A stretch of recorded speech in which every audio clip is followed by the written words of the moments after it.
ಆಯ್ತು ಮಾಡ್ತೀನಿ ಏಪ್ರಿಲ್ ಆದ್ಮೇಲೆ ಮಾಡ್ತೀನಿ.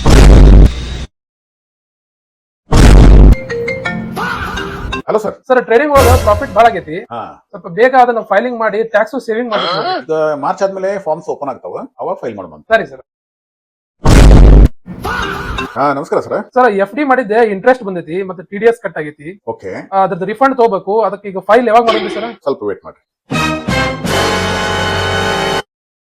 ನಮಸ್ಕಾರ. ನಮಸ್ಕಾರ ಸರ್, ಕೊಡ್ರಿ. ಅದು ಆಪ್ಷನ್ ಟ್ರೇಡಿಂಗ್ ಬಗ್ಗೆ ನಂಗೆ ಸ್ವಲ್ಪ ಇನ್ಫಾರ್ಮೇಶನ್ ಬೇಕಾಗಿತ್ತು. ಸರ್ ಅದಿರ್ಲಿ, ಮೊನ್ನೆ ನಾನು 2 ಸತಿ ಹೇಳಿದ್ದೆ ನಿಮ್ಗೆ IT ರಿಟರ್ನ್ ಬಗ್ಗೆ. ಏನ್ ಮಾಡಿದ್ರಿ ಅದನ್ನ?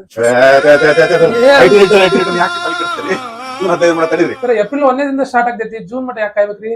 ಅದಕ್ಕೆ ಈ ವಿಡಿಯೋ ನೋಡ್ರಿ. ಹಂಗಂದ್ರೆ ITR ಫೈಲಿಂಗ್ 1/4/2026 ಇಂದ ಸ್ಟಾರ್ಟ್ ಆಗುತ್ತೆ. ಬಟ್ ನೀವು ಫೈಲ್ ಮಾಡಕ್ ಬರಲ್ಲ, ಯಾಕಂದ್ರೆ IT ರಿಟರ್ನ್ಸ್ ಮಾಡಕ್ ಆನ್ಲೈನ್ ಫಾರ್ಮ್ಸ್ ಪೂರ್ತಿಯಾಗಿ ಇನ್ನೂ ನೋಟಿಫೈ ಆಗಿಲ್ಲ. ಇನ್ನ ITR ಫೈಲ್ ಮಾಡ್ಬೇಕಂತ ಹೇಳಿದ್ರೆ ಮುಖ್ಯವಾಗಿ ಆನ್ಲೈನ್ ಒಳಗ ಇನ್ಕಮ್ ಟ್ಯಾಕ್ಸ್ ಪೋರ್ಟಲ್ ಒಳಗ ನಿಮ್ದು ಫೈನಾನ್ಷಿಯಲ್ ಡೇಟಾ ಅಪ್ಡೇಟ್ ಆಗ್ಬೇಕು. ಅದನ್ನ ಕ್ರಾಸ್ ಚೆಕ್ ಮಾಡಿ ಇನ್ಕಮ್ ಟ್ಯಾಕ್ಸ್ ರಿಟರ್ನ್ ಅನ್ನ ಫೈಲ್ ಮಾಡಬೇಕಾಗುತ್ತೆ. ಈ ಫೈನಾನ್ಷಿಯಲ್ ಡೇಟಾ ಅಂದ್ರೆ ಏನು, ಅದನ್ನ ಯಾಕೆ ನಾವು ವೆರಿಫೈ ಮಾಡಬೇಕು, ಅದು ಯಾವಾಗ ಅವೈಲೇಬಲ್ ಆಗುತ್ತೆ? ವೆರಿಫೈ ಮಾಡ್ಲಾರ್ದ, ಕ್ರಾಸ್ ಚೆಕ್ ಮಾಡ್ಲಾರ್ದ ಫೈಲ್ ಮಾಡಿದ್ರೆ ಏನಾಗುತ್ತೆ? ಈ ಆನ್ಲೈನ್ ಫೈನಾನ್ಷಿಯಲ್ ಡೇಟಾ ಬಗ್ಗೆ ಪೂರ್ತಿಯಾಗಿ ತಿಳಿಸ್ಕೊಡ್ತೀನಿ ಅಂತ ವಿಡಿಯೋವನ್ನ ಪೂರ್ತಿಯಾಗಿ ನೋಡ್ರಿ. ಈ ಫೈನಾನ್ಷಿಯಲ್ ಡೇಟಾ ಅಂದ್ರೆ ನೀವೇನಾದ್ರೂ ಬ್ಯಾಂಕ್ ಅಲ್ಲಿ FD ಇಟ್ಟಿದ್ರೆ, SB ಅಕೌಂಟ್ ಇದ್ರೆ ಅದಕ್ಕೆ ಬಂದಂತ ಇಂಟ್ರೆಸ್ಟ್, ನೀವೇನಾದ್ರು ಸ್ಯಾಲರಿ ಹೋಲ್ಡರ್ ಇದ್ರೆ ನೀವು ಪಡೆದಂತ whole year salary, property sale ಅಥವಾ ಪರ್ಚೇಸ್ ಟ್ರಾನ್ಸಾಕ್ಷನ್, ಶೇರ್ಸ್ ಅನ್ನ ಪರ್ಚೇಸ್ ಅಥವಾ ಸೇಲ್ ಮಾಡಿರೋ ಟ್ರಾನ್ಸಾಕ್ಷನ್, ಮ್ಯೂಚುವಲ್ ಫಂಡ್ ನಾಗ ಇನ್ವೆಸ್ಟ್ಮೆಂಟ್ ಮಾಡಿದ್ರೆ ಅದರದ್ದು ಇನ್ವೆಸ್ಟ್ಮೆಂಟ್ ರಿಡಮ್ಷನ್ ಡೀಟೇಲ್ಸ್, ಬ್ಯಾಂಕ್ ನಲ್ಲಿ ಕ್ಯಾಶ್ ಡೆಪಾಸಿಟ್ ವಿಡ್ರಾವಲ್ ಮಾಡಿದ್ರೆ ಅದ್ರ ಡೀಟೇಲ್ಸ್, ನೀವು GST ಹೋಲ್ಡರ್ ಆಗಿದ್ರೆ GST ಡಿಕ್ಲೇರ್ ಮಾಡಿರುವಂತಹ ಟರ್ನ್ ಓವರ್, GST ಅಲ್ಲಿ ಡಿಕ್ಲೇರ್ ಆಗಿರುವಂತಹ ಪರ್ಚೇಸ್, ಡಿಜಿಟಲ್ ಅಸೆಟ್ಸ್ ಒಳಗ ಟ್ರಾನ್ಸಾಕ್ಷನ್ ಮಾಡಿದ್ರೆ ಅಥವಾ ಬಿಟ್ ಕಾಯಿನ್ ಒಳಗೆ ಟ್ರಾನ್ಸಾಕ್ಷನ್ ಮಾಡಿದ್ರೆ ಅದಕ್ಕೆ ಸಂಬಂಧಪಟ್ಟಂತ ಟ್ರಾನ್ಸಾಕ್ಷನ್ ಡೀಟೇಲ್ಸ್, ಲಾಟರಿ ಒಳಗೆ ಎದ್ರೊಳಗೆ ವಿನ್ನಿಂಗ್ಸ್ ಆಗಿದ್ರೆ ಅದಕ್ಕೆ ಸಂಬಂಧಪಟ್ಟಂತ ಡೀಟೇಲ್ಸ್, ಏನಾದ್ರೆ